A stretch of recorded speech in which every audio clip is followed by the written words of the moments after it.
नमस्कार, सभी को राम राम। कैसे आप सब? आशा है कि आप सब अच्छे होंगे। तो साथियों, जितने भी केंद्रीय कर्मचारी हैं वो 8वें वेतन आयोग से लेके बहुत सारे कयास लगा रहे हैं और उनकी काफ़ी सारी आशाएं हैं 8वें वेतन आयोग को लेके, ताकि वो उनके सैलरी में क्या वृद्धि होगी, क्या प्रभाव पड़ेगा, ये सब से रिलेटेड। तो अभी देखते हैं कि जो लेटेस्ट अपडेट है, अभी ताज़ा जो अपडेट है उसके बारे में ये देख सकते हैं कि जैसा कि ये हिंदुस्तान जो है ई पेपर है और वहाँ पे जो है क्या न्यूज़ है उसके हिसाब से हम लोग आपको जो है आज बात करेंगे। 8th पे कमीशन में क्या जो है अपडेशन हुआ है और अभी क्या स्टेटस है। तो जैसा कि आप देख पा रहे होंगे, 8वें वेतन आयोग की सिफारिश 1 जनवरी 2026 से ही लागू हो, ये कर्मचारी संगठनों की डिमांड है। अभी जो है डिमांड है और बाकी आगे क्या क्या चीज़ें हैं वो उसे जानने की कोशिश करते हैं। देखिए क्या है, केंद्र सरकार के कर्मचारी और पेंशन भोगियों की नज़र अब 8th पे यानी कि 8वें वेतन आयोग पर टिकी हुई है। नवंबर 2025 में इसके टर्म्स ऑफ रेफरेंस जारी हो चुके थे और बताया जा रहा था कि 18 महीनों के भीतर अपनी सिफारिशें सरकार को सौंप सकता है। हालांकि सबसे बड़ा सवाल यह भी है कि आयोग की सिफारिशें कब से लागू होंगी। वो तो हुआ कि 18 महीने के भीतर अपनी सरकार को सौंपेगा, लेकिन वो सिफारिश लागू कब होगा? तो सबसे बड़ा यही सवाल है, क्या इन्हें 1 जनवरी 2026 से लागू किया जाएगा?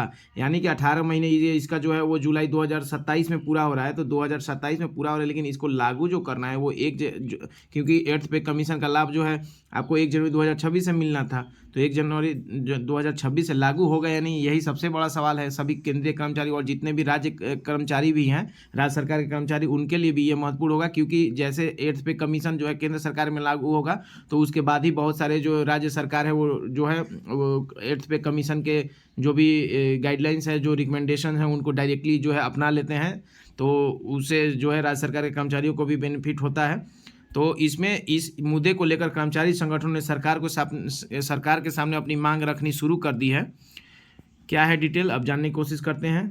इसमें है कि कर्मचारी संगठन अखिल भारतीय ट्रेड यूनियन कांग्रेस यानी कि all India trade union Congress AITUC ने साफ कहा है कि 8वें वेतन आयोग की सिफारिशें 1 जनवरी 2026 से लागू की जानी चाहिए। यूनियन का कहना है कि जब भी आयोग अपनी रिपोर्ट दे, रिपोर्ट चाहे जब भी दो, कर्मचारी और पेंशन भोगियों को उसी तारीख से एरियर मिलना चाहिए। यानी कि आप रिपोर्ट जो है 2027 में दे, 2028 में दे, चाहे जब भी दे, लेकिन जो आपका जो उसका बेनिफिट है वो जो है 1 जनवरी 2026 से मिलना चाहिए कर्मचारियों और पेंशन भोगियों को। और AITUC ने यह सुझाव उस 18 सवाल वाले प्रश्न पत्र के जवाब में दिया है, जिसका 8वें वेतन आयोग कर्मचारियों पेंशन यूनियन से सुझाव लेने के लिए अपनी वेबसाइट पर जारी किया। आप सभी को पता होगा कि 8th पे कमीशन का जो ऑफिशियल वेबसाइट है उस पर जो है 18 जो है सवाल दिए गए थे, सुझाव मांगे गए थे, 18 सवालों पे सुझाव मांगे गए थे प्रश्न देके।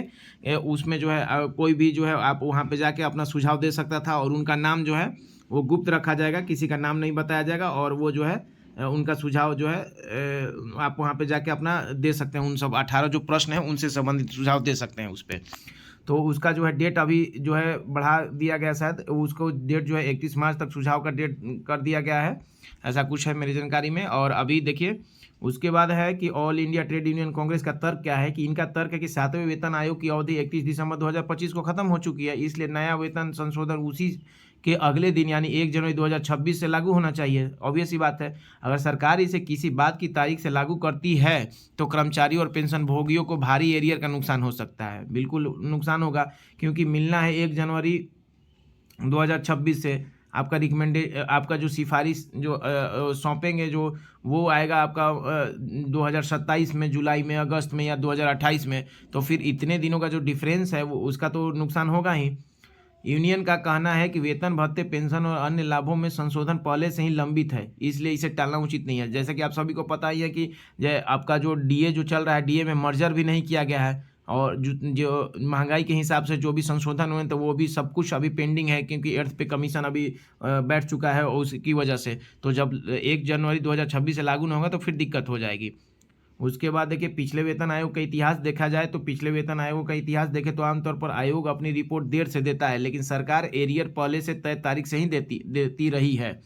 उदाहरण के लिए देख सकते हैं कि 6वें पे कमीशन ने मार्च 2008 में रिपोर्ट दी थी, लेकिन कर्मचारियों को एरियर 1 जनवरी 2006 से मिला था। ठीक है, इसी तरह से 7वें पे कमीशन की रिपोर्ट भी नवंबर 2015 में आई और इसे जून 2016 में मंजूरी मिली, लेकिन भुगतान 1 जनवरी 2016 से प्रभावी माना गया, यानी 6 महीना पहले से प्रभावी माना गया। यही वजह है कि कर्मचारी संगठन इस बार भी उसी परंपरा को जारी रखने की मांग कर रहे हैं। वेतन संशोधन के अलावा भी कुछ बातें एआईटीयूसी ने पेंशन व्यवस्था को लेकर भी बड़ी मांग रखी है। यूनियन ने कहा है कि राष्ट्रीय पेंशन प्रणाली यानी एनपीएस और एकीकृत पेंशन योजना यानी कि यूपीएस को खत्म कर दिया गया। पुरानी पेंशन योजना ओपीएस बहाल की जाने, मतलब कि खत्म करके जो है एनपीएस और यूपीएस को खत्म करके ओपीएस लागू करने की भी मांग एआईटीयूसी ने किया है। इसके अलावा पेंशन के कम्यूटेशन की बहाली की अवधि को 15 साल से घटाकर 11 से 12 साल करने और हर 5 साल में पेंशन बढ़ाने का भी सुझाव दिया गया है।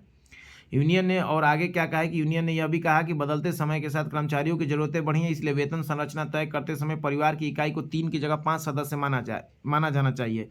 साथ ही इंटरनेट और डिजिटल कनेक्टिविटी जैसे खर्चों को भी वेतन में भत्तों में शामिल करने की सिफारिश की है। जैसा कि आप सभी को पता है कि अभी जो है इंटरनेट एक बेसिक नीड है। पहले लोग कहते थे कि रोटी कपड़ा और मकान जो है ये आपका बेसिक नीड है, लेकिन अब जो है इंटरनेट भी एक बेसिक नीड हो चुका है। बिना आप इंटरनेट के, बिना मोबाइल रिचार्ज के रहना जो है अभी काफ़ी दुर्भर हो गया है। तो इसलिए जो है ये भी एक आपका एक्सपेंडिचर है, और इसको भी जो है जब 8th पे कमीशन के लिए जो भी चीज़ों रेफरेंस लिए जाएंगे तो उसमें इंटरनेट का भी ध्यान, ऐसा मांग किया गया एआईटीयूसी से के द्वारा।